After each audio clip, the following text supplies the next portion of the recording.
ॐ सहना भवतु सहनौ भुनक्तु सह वीर्यङ्करवावहै तेजस्विनावधीतमस्तु मा विद्विषावहैः ॐ शान्ति शान्ति शान्तिः.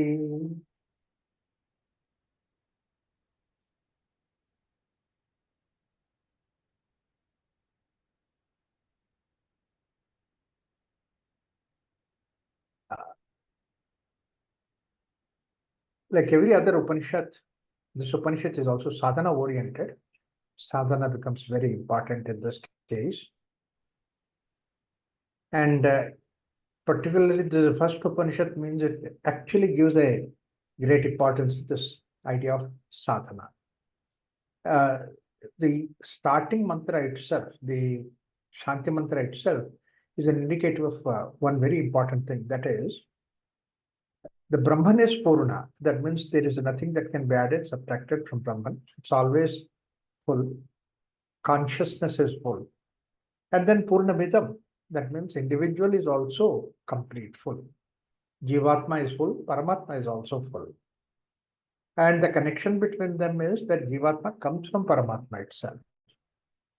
And even though Paramatma, Jivatma comes from Paramatma, nothing short happens in the Paramatma. It is the consciousness, because when you look at a very simple idea that even the elements, when you take it, when it comes to the level of space, the moment that you put some object in the space, space is not replaced. It takes the form of that object itself. Like in this room, that there is so much of space, I put few objects, does not mean the space go outside this room and say that, yes, I am somebody coming out of this room. There is nothing like that. It's also part of this only. So therefore, that even at the level of ordinary thing like Akasha, itself is something which can transform itself into like that. Consciousness definitely is something which much more subtler, deeper than this any other matter, to see that it can, consciousness can occupy everything. And we are that consciousness, Atma, we are that Atma. So that is what is the idea. But only thing is, we are so much geared with the body level at the world, outside world level, that we have forgotten about that our nature called as Atman. So therefore, this whole idea is to see that how we can go back to that state. So for that, this Upanishad gives us the idea. In the beginning itself, it says that Purnasya Purnamadaya Purnameva Avasishyate. What remains behind is full. Now that is what translates into the first sutra when it says, Isha Vasyamidam Sarva Yat Kincha Jagatyam. Everything is nothing but divinity or consciousness. And you are that consciousness. Now, Tena Tektena Bunjita Magata Kasya Svidhanam. Now, the very important idea is that in the second sutra, he comes out with an idea saying that why then it has to become the Purna is different from this Purna. That Purna is Sthiti and this Purna is Gati. In order to see that this movement takes place, that's why this creation is done. The essential feature of creation is this movement, this activity. So therefore, it is coming from that fullness into this so that it can start the movement. If movement has to happen, then there must be two things, and then interaction has to take place. Then experience of interaction will be there. So all these things are introduced the moment that it becomes true. In fact, actually, it is very beautifully said that we always look at Dvaita. Dvaita means two things. Actually, it is not Dvaita, it is Traita. In a subtle sense. That means to say, two things are there, immediately there is a relationship between these two. It has been established. Like, for example, two things are there, immediately you say that, what's the relationship between these two? The parent and children, Guru and Sishya, so something like that. Now, the moment that the two, one might say that no relationship, that no relationship is also a relationship. That means the idea that there is no relationship. We are free from each other. So therefore, that this question of play third definitely has to come into the picture. So therefore, that this third aspect is something which is there. Very beautifully said that the subject and object, you can see that, but the relationship between, it is like the Guptagamini, it is like the way that it is hidden behind. Two people are going and they are the Guru and Shishya. But what is that Guptagamini is the knowledge between them. And that's what basically brings them together. Similarly, husband and wife, the relationship is something which is behind it, at the background of it. That makes the whole possibility of two people connected together.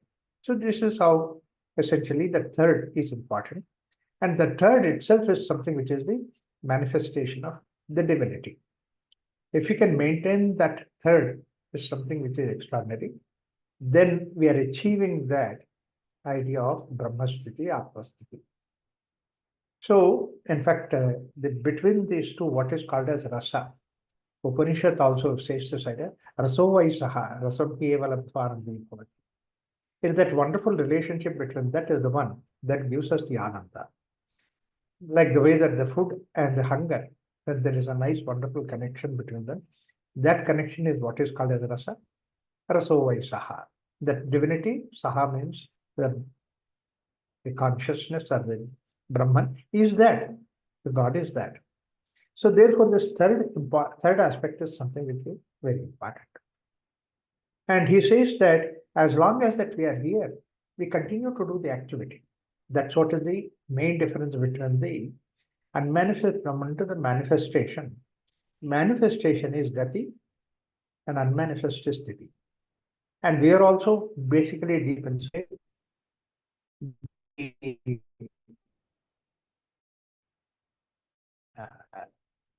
sthiti, but this gati is there outside. But look at the way that how the gati has developed. My interaction with the world outside, in order to interact with anything in this world outside, I use the senses. So look at the way that how the transformation takes place, that consciousness is there. That is what is Jivatma. That is what is me. And then that I came out in the form of intellect and then mind. And then further mind, it goes into the prana, further divided into sensory organ. And the sensory organs will interact with the world outside. It's like the way that you take a plant, that the roots are there in the soil. And on the roots is the one which interacts with the world outside, with the mud and the slush outside. And then it takes the root from that, the sap, whatever it is. And then the stem is created, branches are created, sub branches are created, leaves are created. And amidst all those, then the flower comes. And from within the flower, the fruit comes. Ultimately, the fruit is the idea that comes about. But the connection is between the flower and the roots. And the roots is the origin. The flower cannot say, what you see is only the flowers outside. You see the fruits outside. And you see that's what is the tree. Unfortunately, the tree does not have an ego. Otherwise, the trees will say that I am all these flowers and fruits. And then I don't want to identify with the roots which is there in the slush. So what manifests outside is only this aspect of it. And we forgot the connection between the roots and the fruit that is there. At the moment you disconnect that, then what happens is that flowers and fruits, they remain only for a particular time. Actually, what happens is that you can cut off the flowers and fruits. If the roots are there, roots once again gives rise to the plant. And if the roots are not there, the flowers and the fruits are not going to give rise to another thing. They require the roots. Roots are very important. This is a very, very important idea that our philosophy always said that my interaction with the sensory organ with the object outside, I get a nice taste, I get a nice look to see and all those things. All those things are there. But don't stop it there. Who is that looking when you go back? That's where basically your nest is there. So this is the connection that we should have. We should connect that. So the whole journey is to see that Purna Madha Purna Midam, when I said that, or Isha Vasimidam Sarvam, that Ishvara, Icha, I, is something which we need to explore. Somebody's experience is that I'm the divinity, I'm the Brahman, I'm the Jivatma. Somebody's same experience, we need to translate. So that's why the whole Upanishad is a journey inwards. If it is not an inward journey, then this Upanishad is not just giving some prose kind of a thing, some simple details of that. It's not the simple details. It gives that idea. So therefore, he says that the essential feature of this creation in the world outside is the gati, is the activity. That's why he says, Kurvanne karmani, jiji vishet, shatam samah. What he says that jiji vishet is something which is very important. That is, the passion that you do it, with a love, with involvement that you do it. Jivitam ichhe, that means to say, till the last moment you should have that joy, that bliss of being there. As I said, that bliss comes because of the interaction. And if you leave the bliss itself and you're interacting, then it becomes mechanical. Then it's like a burden on. If you don't derive the joy of it. In fact, till the last moment, we should have that joy. That's what is the power of, that's how basically Brahman has become the life. Because life is something which is so blissful. That last minute that we should have that, till the last minute we should have. There is a friend of mine who is there in Los Angeles, elderly person. He was in ICU. He was on the deathbed. And I went to see him.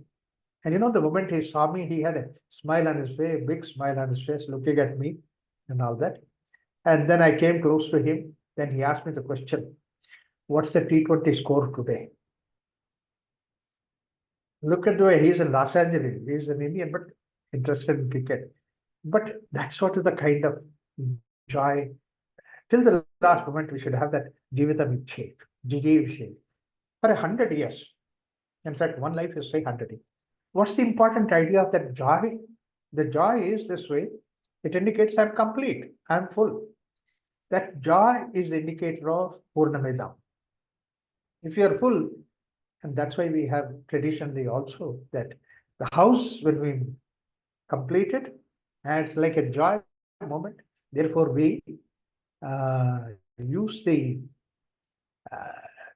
the milk that we try to overflow. The idea is that we are by overflowing is this house. I created this so that joy, full of joy. That's the idea that we need to get it. Purnamidam.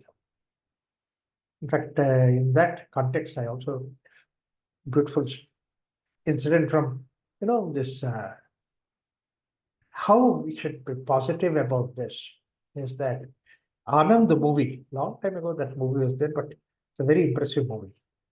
The movie of Rajesh Khanna. So that was such a beautiful movie where Rajesh Khanna is, cancer patient. In 2 weeks, 2 months, he's going to die. And one day, and he's very joyful all the time, full of joy, full of happiness. So he comes home and then Babu Masha, that's Amitabh Bachchan, she says, Arey yaar, kya hua? You look so joyful and all that. And then he had also flowers in his hand, and all that. ऐसा लगता है कि you are in ishq, that you are in love with somebody. Yeah, I fell in love. So, come on, tell me the story. And then Rajesh Khanna is sharing his story with him, saying that, I went with my friend and there he took me inside and then he called. The girl comes from the upstairs and then she looks at me, I look at her. She smiles, I smile. She's happy, I'm happy and all that. And then she came down steps, I went ahead. What's that? आगे क्या हुआ? So we joined together, we came together. And then उसके बाद क्या हुआ? फिर बातचीत चुमा चुमी something like that. And said नहीं कुछ क्यों? I tried to talk to her, she tried to talk to me. She only knows Gujarati, I know only Hindi. I don't know Gujarati. अरे यार क्या tragedy? Babu Masha says. I said, no tragedy. I didn't leave it there. I said, what did you do? And Rajesh Khanna says that I went to the shop immediately. And from his joli, that bag, he takes out the book and throws on the table. And the book says, learn Gujarati in 30 days. Immediately the Baba Isha is a doctor. He says, but no Baba Isha, no but, no nothing. See, you know that I live for 2 more months. In 1 month, I learn Gujarati, and 1 month I can spend talking to her. You see, positivity. Jivishet, Jivita Vichhet. Till the last moment, can we have that positive idea? The idea of positivity is that I don't want anything else. I'm full, I'm complete, I'm giving. Look at the whole nature. Is it not that the nature is just giving? Plants are giving the flowers are giving the fruits, and the flowers are giving the honey. It's like everything is giving. So we also do like that positivity. Jichi Visheshatagum Sama. Evam Tui Namnate Sosti. Only thing is na karma lipyate na raya. The whole problem with that is karma becomes attachment. Don't get attached to the karma. Na karma lipyate na raya. The idea of karma becoming a lepa, it's like anything that you pass through becomes a lepa for you. That's what is your memory is all about. First time I came across that, I remember immediately. I put that thing in my memory. Memory, we have to have it. Memory will have so many things, but memory portion is okay. But memory that we carry on with us beyond the level, that's what is called as lepa. And being in this world, naturally that lepa has to occur if you are in this world. In what way that he says that don't get caught up with that particular karma lipyate? In what way you can do it? Very simple idea that we can do it is that live in this world like the way that you are acting in this world. You're not involved in this world, you're an acting. This world is a wonderful stage. You are the character, and then you are given character to you, and then you live that. It's not that whether you wanted this character or not. We are given this character. And this is what is karma, that we have characters that we adapted. Character like that you are the father, character like you are a mother, or you are a son, you are a daughter, you are a teacher, you are somebody else. These are all the things which is that we carry on with us. Only thing is don't get attached to that. These are what is called as aropita. These are called as which is superimposed on you.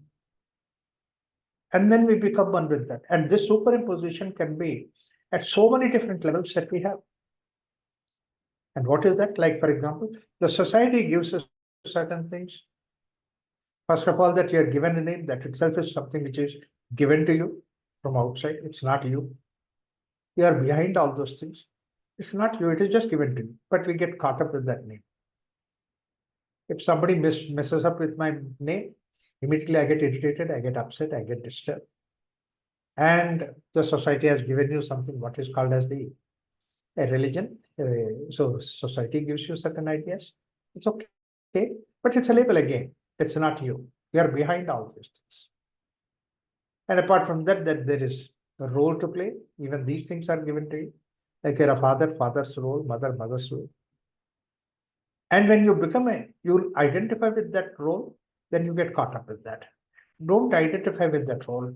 Be like the way that role is given to you in the case of a drama. Then what happens is the role that you do more efficiently. That's what is say that Ram Leela Rama was more efficient than the original Rama. And Sita was lost, he was singing louder. He was crying louder. And exactly he cries because Rama didn't have an opportunity to do the rehearsal. This man has done 100 rehearsals. So therefore that he has an opportunity to do. You're also here like that, you do it. This is one aspect of it. No, we don't have any rehearsal time. We are first time acting. Okay, fine. If you are part of it, then right and wrong and all that bothers you. But then if you are playing an act, some right, sometimes wrong will be there, sometimes right will be there. Decision is not going to be a big binding thing. It's okay, fine. You tend to do wrong. All right, do wrong. But there are no intentions behind it. As much as that, you are not identified with that. So what happens, these roles are what is called as kartru. And if you look at the nature, the whole nature is working, full of working. Sun rises, wind blows, everything is happening. And all these things are happening without any I behind it. only the species who has this I behind it is this human being. So this kartru aspect is there. Karma lepa will happen to only kartru. And not only it just becomes a lepa ordinary, but it goes so deep into us that becomes our vasanas and samskaras. So therefore, that all these things become samskara for us. That's why, but there's one Swamiji, very nice. I met him recently and I said, Swamiji, last year I met you, do you remember? He immediately bluntly said, no, I don't remember. Finish. No, no more. I'm meeting you. You are wonderful. Now it's okay. Whether I met last year or not, how does it matter? Yes, so simple. We make our life complicated by all these things. Nakarma lipyate naraya. Kuvaneva karmani jijivisheshatam samaha evam tvainanate tosti nakarma lipyate naraya. Karma should not become a lepa for us. Karma becomes lepa, then all these things come about. Sattva, rajas, tamas, everything comes up along with that lepa, with that attachment. Not only that, whatever the karma that you see, we have so much of identification with the work and quality of work and the quantity of work and so many things about the karma. It becomes such a thing that karma itself becomes like a big burden. And any of these things can go wrong. You know, it can have 10 different parameters and anything can go wrong. And everything becomes like a burden on you. It all happens because that you are positioning in the form of kartru. Don't keep your kartru behind it. The karma is going on. You have intelligence, you have knowledge, you have facility, everything. And with that, the things are happening. Not that you are doing it. Like the way wind is blowing, like the way sun is rising. Same way that the things are happening with you. You become only a witness, sakshi. And that sakshi is actually what happens is that it's not just simply said, it is something like this that further we'll get into that actually. The next sutra when we come to Asurya Namate Loka Andhena Tapasavrita Tamste Pretya Vigachanti Ekecha Atmahano Janaha. Here gives another beautiful point here. There are two types of people. One are the people who are Atma Jnani. And second thing is Atmahani, Atmahanaha. Atmanaha, that means Atmahantaha are the people who kill their Atma. Atmahatya. Often what happens is that Atmahatya, somebody kills his body, destroys his body because he committed Atmahatya. Actually, that's a wrong notion. He did not kill his Atma. He only removed the body, or she only removed the body, that's all. Does not mean that she will not come back, he will not come back with another body, it will come back. Many times what happens is that this body is no more useful, therefore when you give it up, I come back with a new body. Somebody who is really sick and then going through all those things, does not want to live in this body. But there's some people out of frustration, they say, oh God, why did you take me away? They really don't want to give up this body. But they still want the body, but with a reformed state, with a improved way. If you give me, then I am ready to take it. Otherwise, you are not going to give up this body. Atmahatya, I don't want to live in this body, I give it up. It's not that. This body or this surrounding is not good enough, so I would like to have an improved kind of a thing. But I would like to come back again. A fellow, an old man, was going to the forest and then collecting the wood and then putting it on the head. After all, you know, he's staying with his son and daughter-in-law, everybody is there. They're all very kind to him. They're very nice to him. But he has a feeling of guilt, you know, ego, that I'm not contributing anything. So let me contribute by collecting the firewood and the dry wood and then supply so that, you know, heating wood can be useful and all that. So it's his own ego said he has to bring that. So he goes to the forest and collects all the wood. and then makes a bundle. He used to put it on the head. And while putting on the head, he said, "Oh my God, I don't know how long you leave me here. Why don't you take me away? How long I should be doing these things?" He complains. Usually, when people complain, God is not there to hear. But that day, God was just going out for a morning walk, and suddenly he heard this voice and then came down. He said, "Did you call me?" The moment he saw God, immediately he became nervous. He cannot say no because he is called God. "Yeah, I remembered you." Said, "Tell me, what can I do for you?" "The bundle is too heavy. Can you hold it on the other side to put on my head? I can take it home." And really, God comes, then you don't want to do it. You want to give up. But then not want to give up this body as it is, but they want to come for a new body. That means you will still continue to want to be in this journey. Body becomes important. So you would like to get back into this. Now, this is what is Atmahanta, Atmahatya. That's not really Atmahatya. Then what is really Atmahatya? That means not recognizing that you are the Atman, but you are everything else. This is what is Atmahatya. Atma Jnani is somebody who says that I am the Atman and all the other things I use it. Like Ramakrishna Paramahamsa, Atma Jnani. He had the cancer of the throat, and then nothing will go inside. And then looking at his weak conditions and all that, he cannot eat anything. Sharda Devi, he says, "Maharaj, why don't you pray to the Kali? At least you should be able to eat food. She should provide that." Then he meditates and then comes back. When he sits, he is meditating.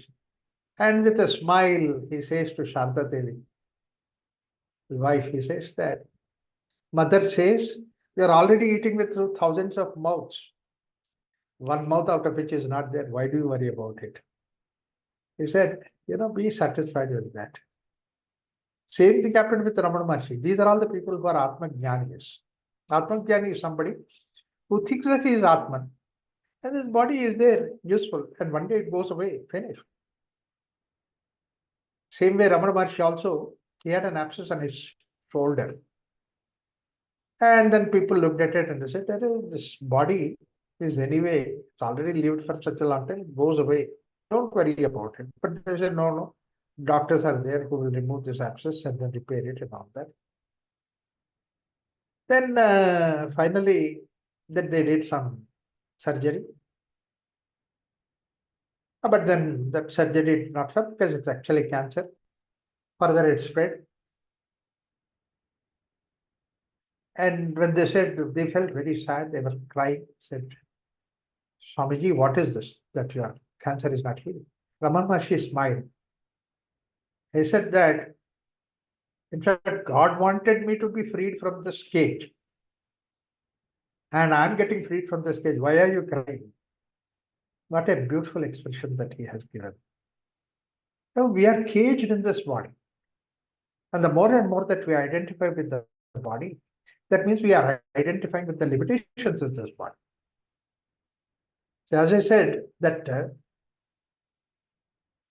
what we know is through the senses. And the senses are the ultimate limitations of this particular body. Eyes can only see, ears can only hear. There are limitations. And even they can't see, they can't hear everything. There's a filter. Through the filter that you see, through the filter that you hear, through the filter you get the world outside. So with all these filters that you are interacting with the world, that's what you are. Is there a way that you can go beyond these filters? That's what you are essentially, beyond all these things. So somebody who can really remove all these filters and then existence, he becomes one with then he becomes Atmas. So such a person is a person who is supposed to be Atma Jnani. And the rest of them, everybody is Atmahanta. That means we identify with the body outside. We don't identify with our Atma. But there also, I feel that there are two different categories, which he says. Asurya namate lokaha andhena tamasa Tamste pretya vigachanti ekecha atmahanoha janaha. Idea is that one thing is that yes, this body or this whole instrument is given for taking you towards that God experience, divinity inside, or realizing that your Atmasthiti, Atmajnana. For that your journey, we make use of it. It's not in one life, as I said, Shatagum Sanaha, Samaha, that means life after life after life. This journey continues. Not that this life itself that will become Atmajnanis, but it's a journey that is in that direction we are going.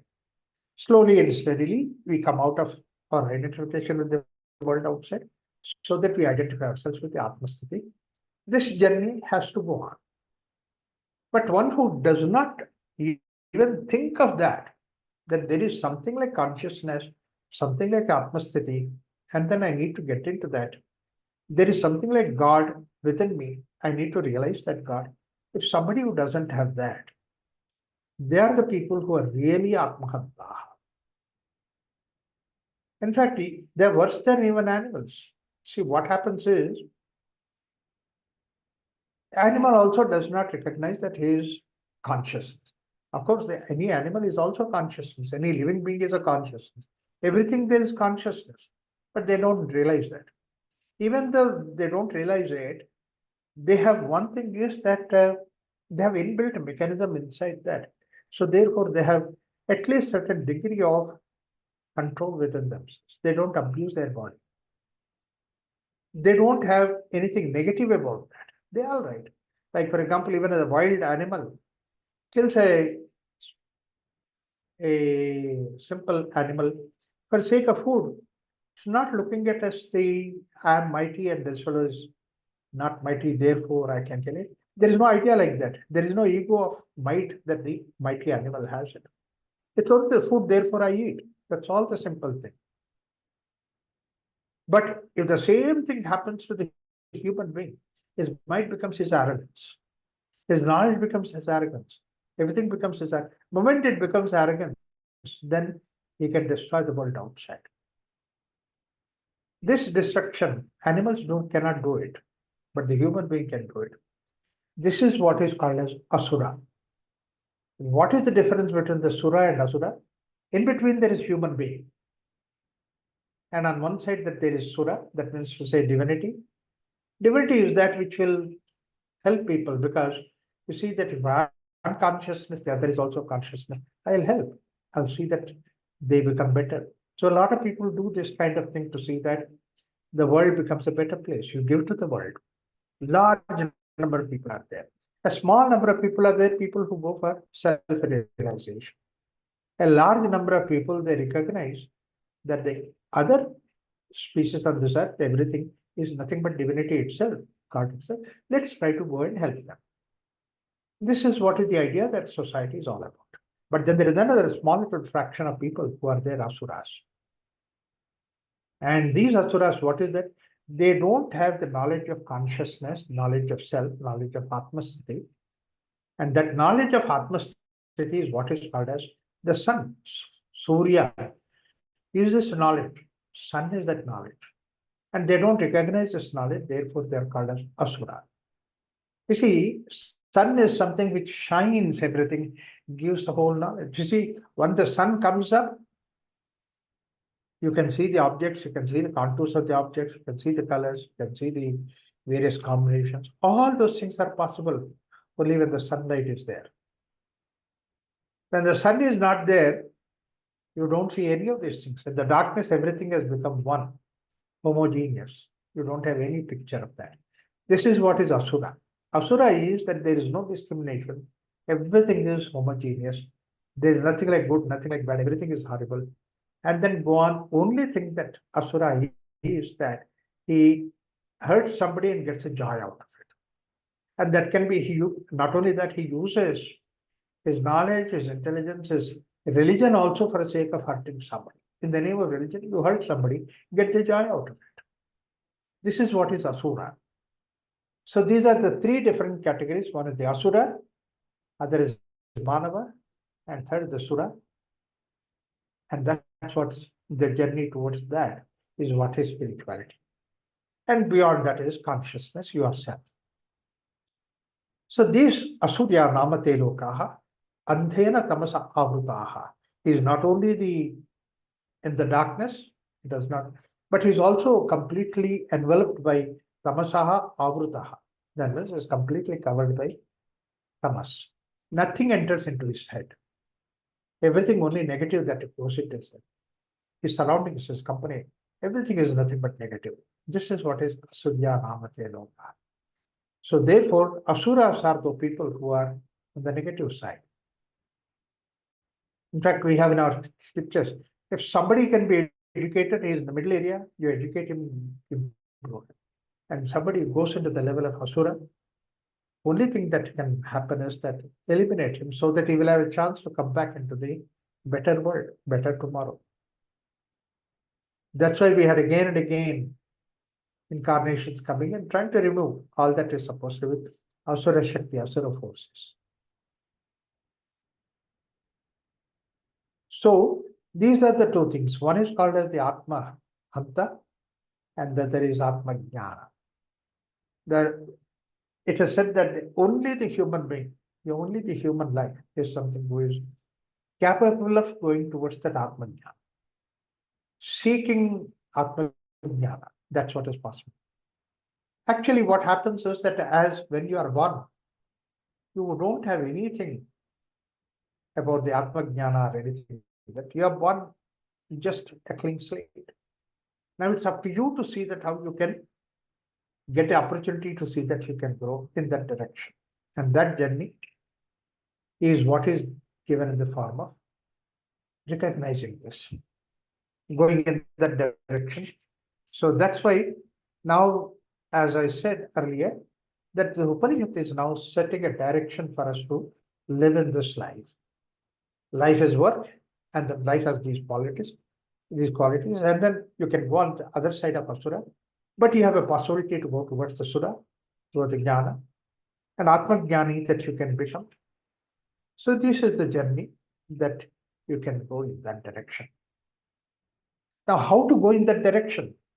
What is called as material world outside, and what is that the Atma Jnana inside? That's the self that's there within, the divinity that's there within. How to go towards the divinity? That's what gives in the next sutra. Next sutra uses this analogy so beautifully. Anejadekam manaso javiyah nainadevapman puramashatu taddavattu anyate tishtatu tasmin napo matarishva dadhat. Anejat. Now, it's like two opposites they are putting together. This Atma Shakti, this Atma Sthiti, that means yourness, the Brahman consciousness that's there within us. You can call it by any name. That ejatu, that which moves. Tannejatu, that does not move. Similarly, how fast it moves is that manaso javiyaha, faster than the mind.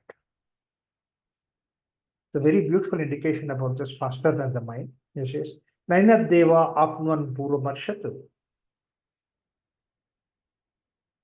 What happens is that when you are interacting with the world, the karma uses all these 10 indriyas, karmendriyas and jnanendriyas. Together with that 4 antakarnas, they will use this interacting with the world outside. This is how it will take you to the world outside. Eyes and ears and everything, they are taking you to the world outside. And similarly, that your karmendriyas, that means your legs and hands and all that, they are taking you to the world outside. And behind that, we have the sensory organs, the jnanendriya, behind that is the antakarna. All these things, with this instrument that you go into the world outside, you are there behind it.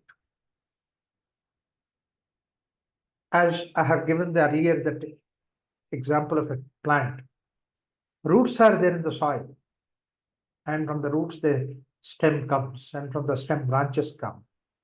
Branches and leaves are there. And after the leaves, that the flowers come. And in the flowers, fragrance comes. So therefore, that fragrance is the last journey, the whole journey of the plant. Fragrance is the last journey connected with the root. Same way, our senses perception, sense manifestation is the last part of our journey. But otherwise, we are deep inside behind it. So that's a very important aspect of it. But if you get caught up in the last part of it, last portion of it, and forget about the rest of the things, that means that you are cutting off yourself from the roots. You do not have any connection with the roots. What you see, what you appear, these are the things which are important. And that too, what you appear, what you see, is all about the world outside. It's not about you. And that becomes important. How much it becomes important? What I wear, what will people think? What way I talk, what will people think? Everything references about the world outside, nothing beyond the world. Including in such a way that I keep my house in what way? Normal days it will be different, but when a guest comes to the house and that day you clean the whole house. It's your house, Baba. It's not the guest house. We become very self-conscious the moment that somebody comes. One day it so happened that I went someplace when I was, and my son was very small. I went to somewhere and he was there with me. While coming back, I went into my friend's house. My friend was not there, his wife was there. We are very close family friends. Then I just chit-chatted for a while. Then I told her, "Acha, chalo, main ghar jata hu. I'll go home." Then she asked, "So can I give you some coffee, something like that, chai, whatever?" I said, "No, because I'll go home and then have food, the food time." I'm not asking about you, I'm asking about your son. Can I give him anything?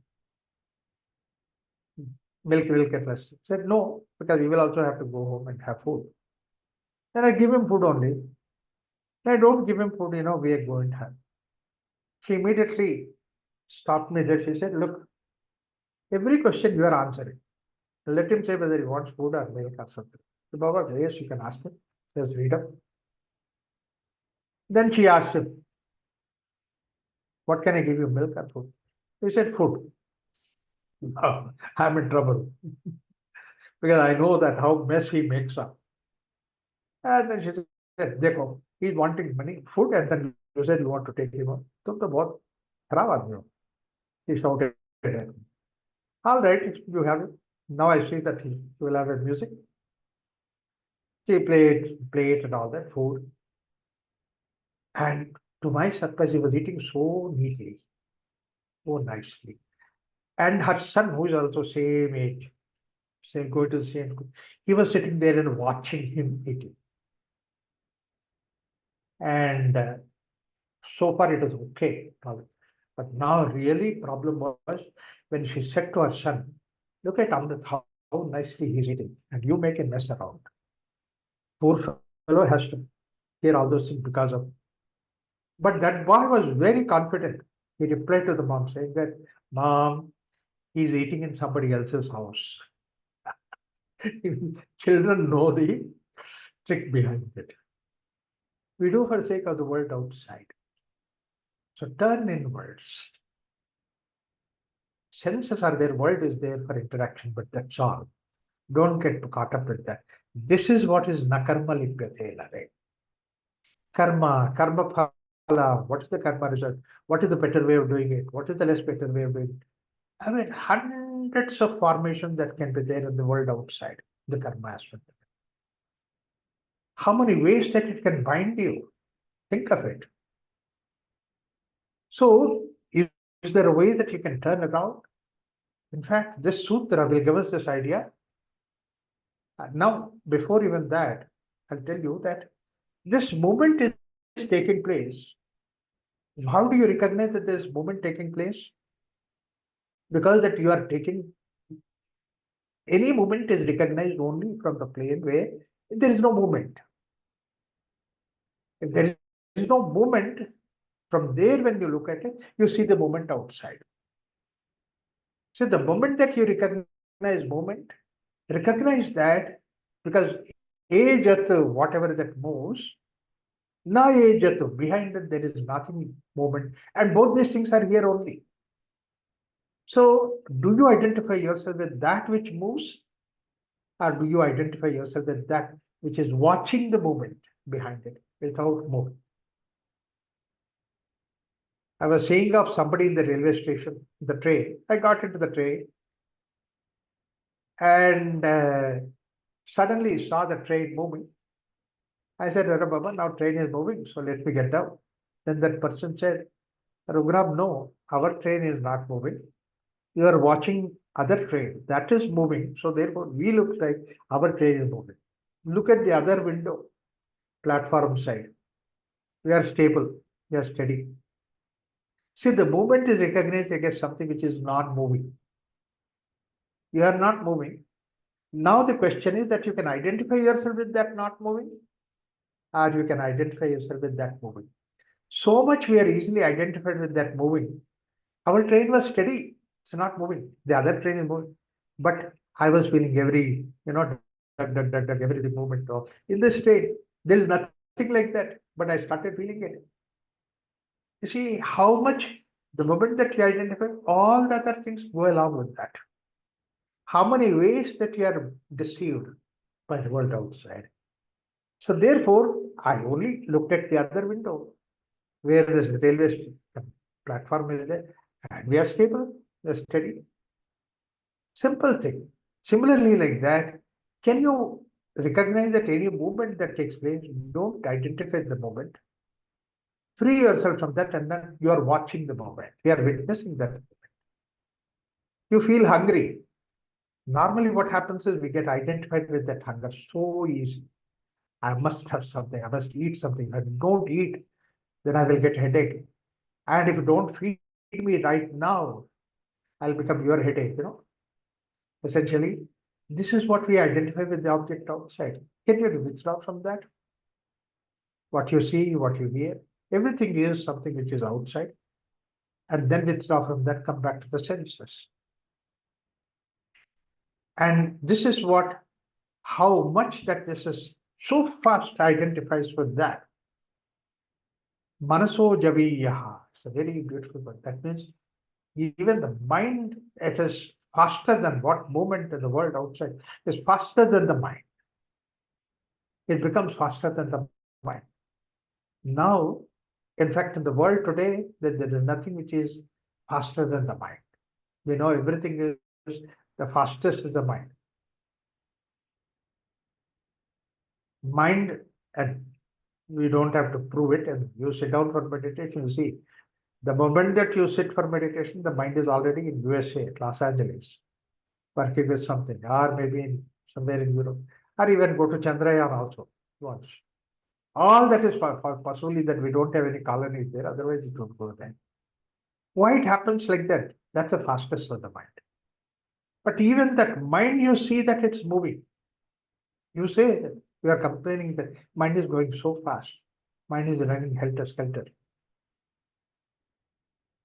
There says, monkey mind, that Nagaratna says.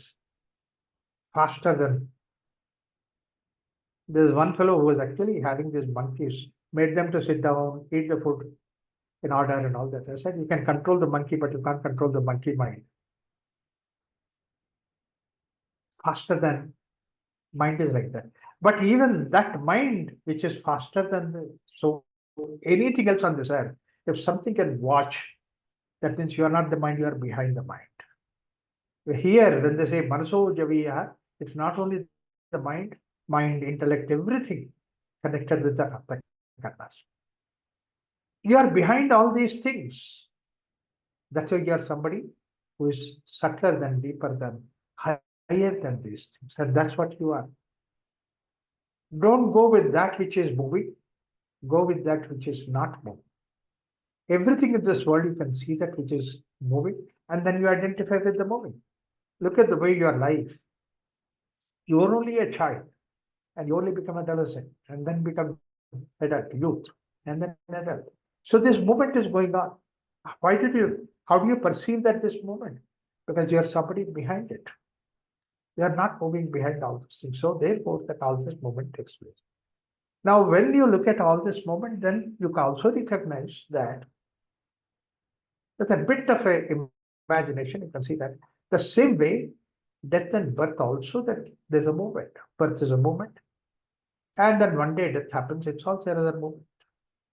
If only that you can recognize that. But then people don't even accept these small little simple things. That even this movement is also they can't accept. Somebody came to me and complained to me, my friend, colleague, said, he's in USA, particularly in people in America becomes very conscious. Then he said that he came from America to India and he met his people, brothers, children, something like that. And then the children came to him and said, Tata, how are you doing? And this man came with anger. He said, the boy calls me Tata. But Baba, you are 60-year-old. And that boy is 10-year-old. Naturally, you are a Tata for him. But then you are not ready to accept it. How difficult it is. You are not ready to accept this flow. Allow this flow to happen. You are behind that. You become one with the witness. So this is something which we need to practice to see that how we can. This happens in the case of even the Panchakosha that we are talking about. We are always referring to. What about Panchakosha? Is it not the student who goes to the teacher? He says that I am this Annamaya Kosha. Teacher says, find out further. And the student comes back, says, I'm not this Annamaya Kosha, but I'm this Prana. That means he went one step behind. Similarly, like that, can we go one step behind? So since that objective world is there outside, one step behind is that your sensory organ. And from the sensory organ, one step behind when you go, sensory organs are also divided. Eyes are there, ears are there, etc., etc. But then all these things belong to the same mind. Mind is something which is like the way that the leaves are there, behind that is the branch. When you come to the branch, leaves belong to the same branch. The same way your sensory organs belong to the same mind. Can you get back to the mind from the senses level?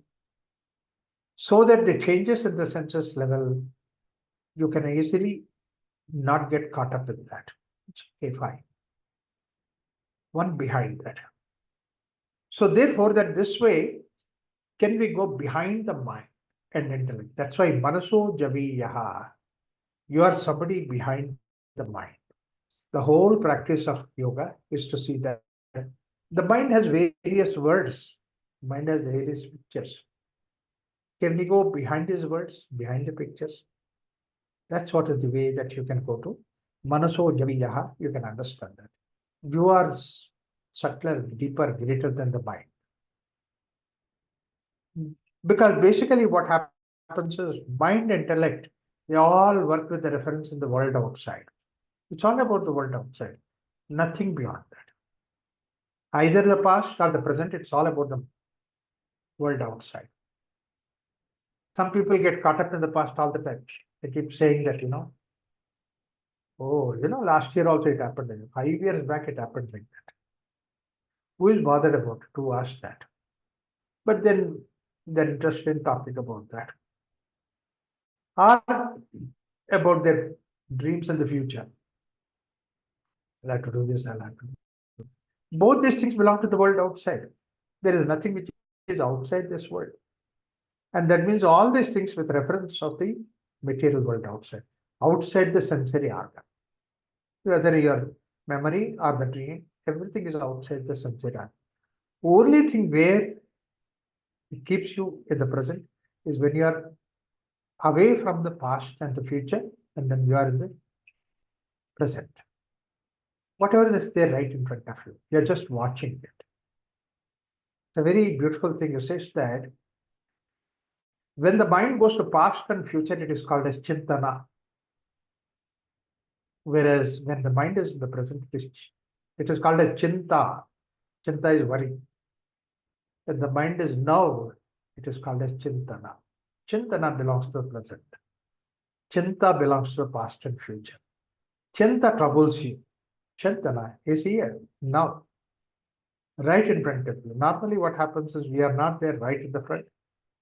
We are either in the past or in the future. We are not here.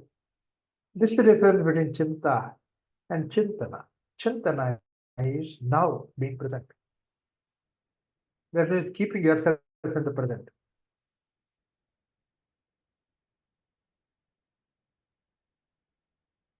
Tasmin napo matarishva dadhati. That's where basically that everything becomes still, everything becomes quiet. And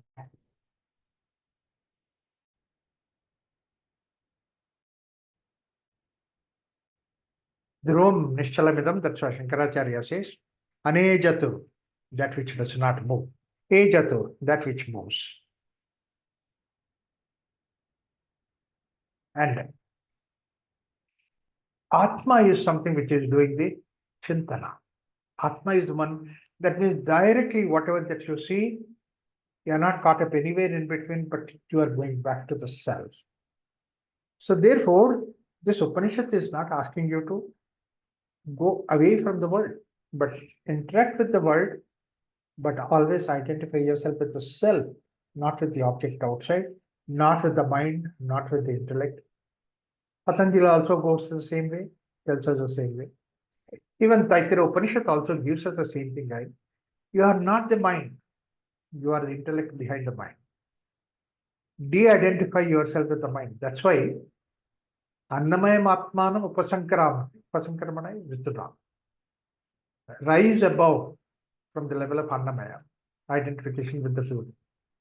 Similarly, identify yourself with the Manomaya by coming out of Pranamaya. How beautifully Taittiriya Upanishad says, the basis for the Annamaya Kosha is Prana. Prana Pricham Pratishtha. Similarly, the basis for the Prana and all activity is Manas.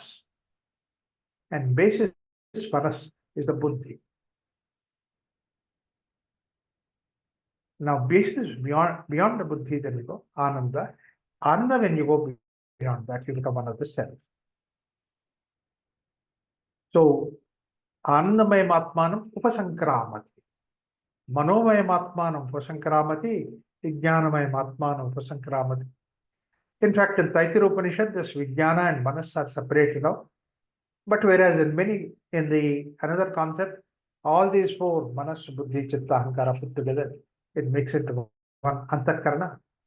But whereas in the case of here, he says, beyond the mind, Manaso Javiyaha. That means to say mind and along with Buddhi, everything, Ahankara, go beyond that. In fact, when you look at it, all our Ahankara is nothing about the world outside. What I achieved, what I have done yet, what I am identified with, what I can do, what's my capacity. All these things are about the world outside. Ahankara has no place with you. Therefore, when you come out of yourself, that's what is Ahankara. So we go beyond all these things is what is Manaso Javiyaha. Tadhavato.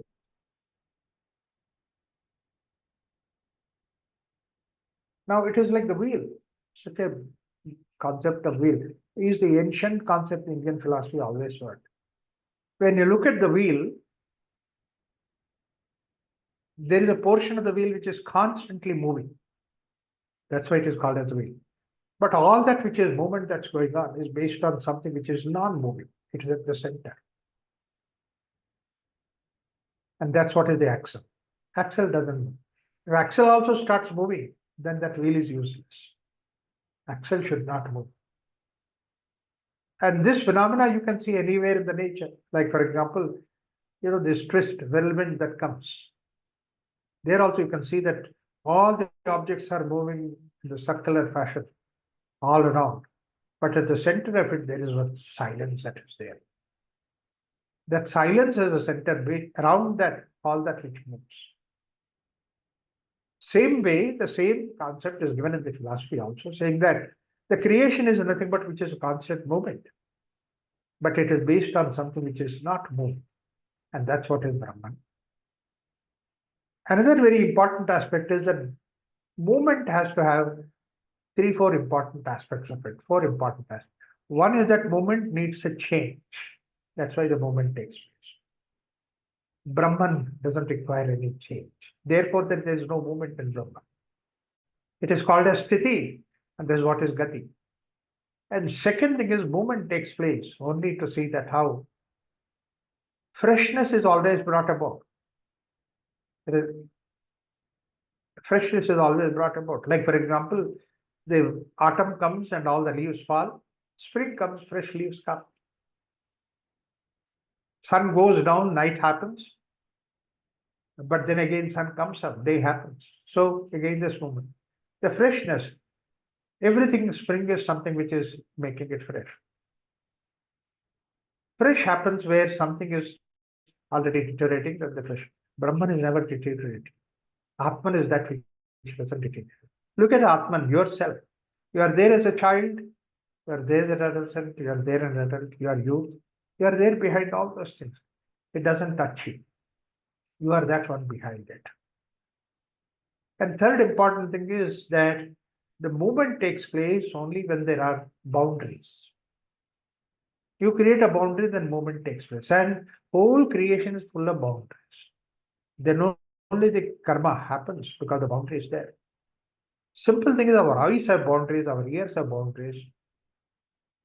And because the boundaries are there, you recognize their interaction. Eyes can see. Eyes do not see because the eyes have a capacity to see, but eyes can see because that there is a boundary created beyond which that you can't see it.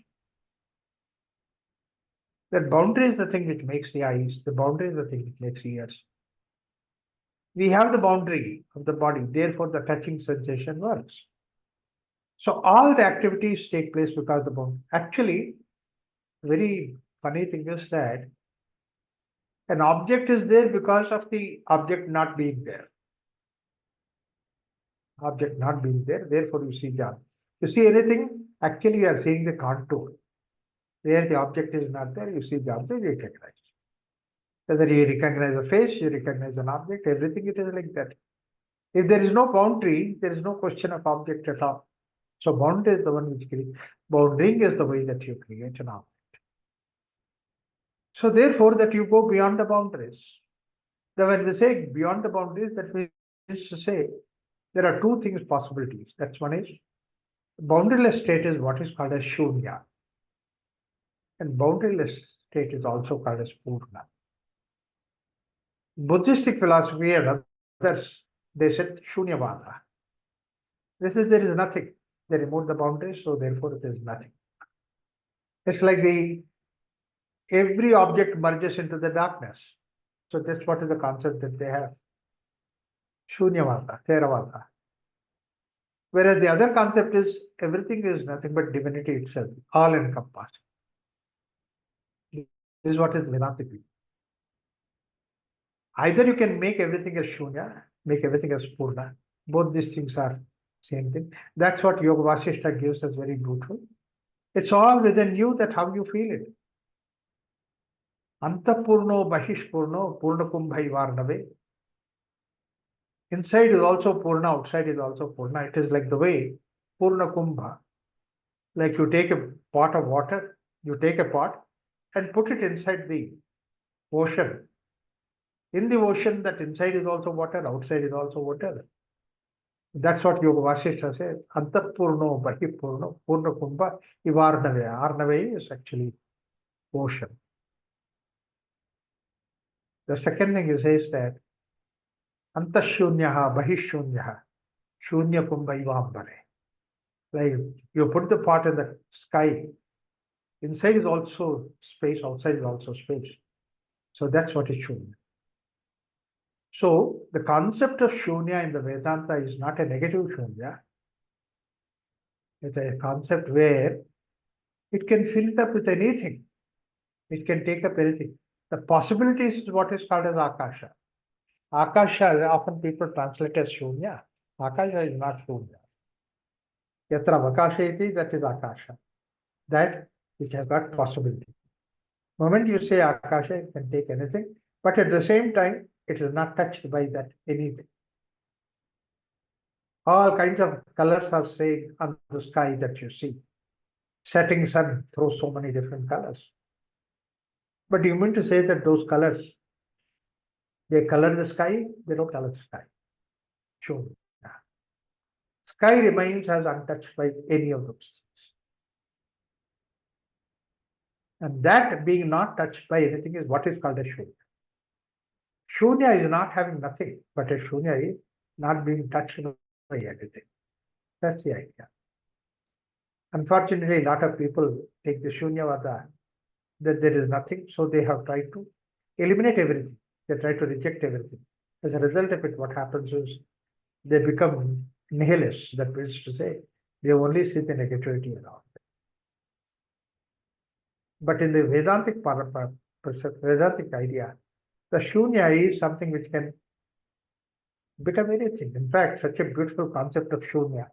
In Vedanta, Shunya is also called as Pujyam, that is respectful. In fact, in Malayalam, they call it as Pujyam. Zero is called as Pujyam. What is the concept of Pujya? Zero. Is that when the moment that you earlier mathematics developed by the palms, 5 fingers and 5 fingers, put together 10 fingers. That's what the ancient caves you can see. These 5 fingers are presented in the form of 4 lines, 4 fingers. I mean, these are used for the counting the sheep. 4 fingers are 4 lines, and the thumb is something which goes across. That's why thumb they mark as cross line. 4 lines, and then they cross it. It's not crossing, it is the thumb. So another 4 lines and crossing it, that means another palm, third palm, fourth palm. So they exhausted their hands for counting. Western world stopped at that level. And this cross finger, if you put it, all the 4 together and cross, they put it as V, therefore V represents 5 in Roman. So they stopped at that. But India provided the zero for them. Zero is actually, it is rebirth to these numbers. It recreates that number. That's why the moment that you put 0 after 1 becomes 10. Now you can replace that 0 by 1, 2, 3, 4, 5, 6, so 11, 12, 13, 14. That means that 1, 2, 3, 4 are taken in rebirth. Now any number of times it can go on. That's why 0 is called as Pujyam. It has an opportunity to create any number. Any number it can create. But all these numbers that you create, everything is belong to the world outside. You are beyond that, all these numbers. That's where basically the way numbers and integers, everything belongs to the mind and intellect. Manaso jaliyaha, manas goes there. But then you are somebody behind all those things, faster than the mind. And that's what is the self. Mind also moves from one place to another, one number to another number and all that. But where the movement is not there, that's what is a space. Where there's no boundary, movement is not there, which includes everything. That's what is the idea. So now, even within us, we move from this way. Can I move from the sensory organ to the mind? So that what the senses say, I'm only witness for the senses, I become the mind. But again, be a witness to the mind, go to the level of intellect, but then be a witness to the intellect. Don't get involved in intellect. Fine. Intellect has many ideas. Don't get caught up with that. Come out of intellect so that you can become self. Self is something which is beyond the mind and intellect, everything. All the things are left outside, and you are that behind all that. So this journey that we want to make, once you identify with that, if you identify yourself with that self, Atma Shakti within, Atma Jnana within, then you can see the world, the whole world is nothing but Atma alone, nothing else beyond that. So you start recognizing, you start interacting with the world as if you are interacting with the Atma again. You're not interacting with the individual. Yes, they have body, they have intellect, they have all those things that are there, but it's only for functional purpose they have, not beyond that. But they are the Atma. One little story that I tell and stop it here. Once, when Buddha Bhikshu wanted to go for Chaturmasa somewhere, and then said there is some Vaishya, invited him. So Buddha said, yes, you can go. Other disciples were shocked. They said, Buddha, you said that you want to go to that beautiful lady, young lady, to this point. But then Buddha continued, and then the man went away. 4 months later, he came with that girl, and both of them became Buddha's disciples. He said that I knew that this disciple does not see her as an object, but he sees only the consciousness. And his association with her make her to see that she is also nothing but Atma. She's also that consciousness. And now she has recognized that, realized that. That's why she came back. She came and joined the ashram. So if you feel that you are the consciousness, you can make the others also feel that they are also consciousness.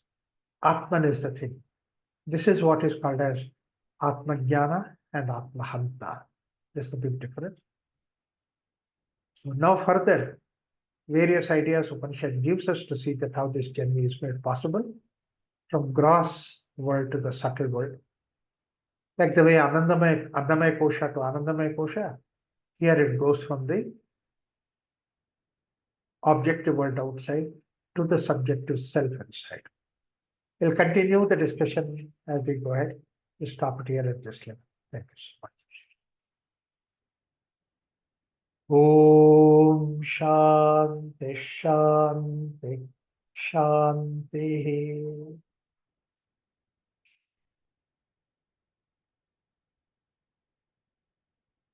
So you can unmute.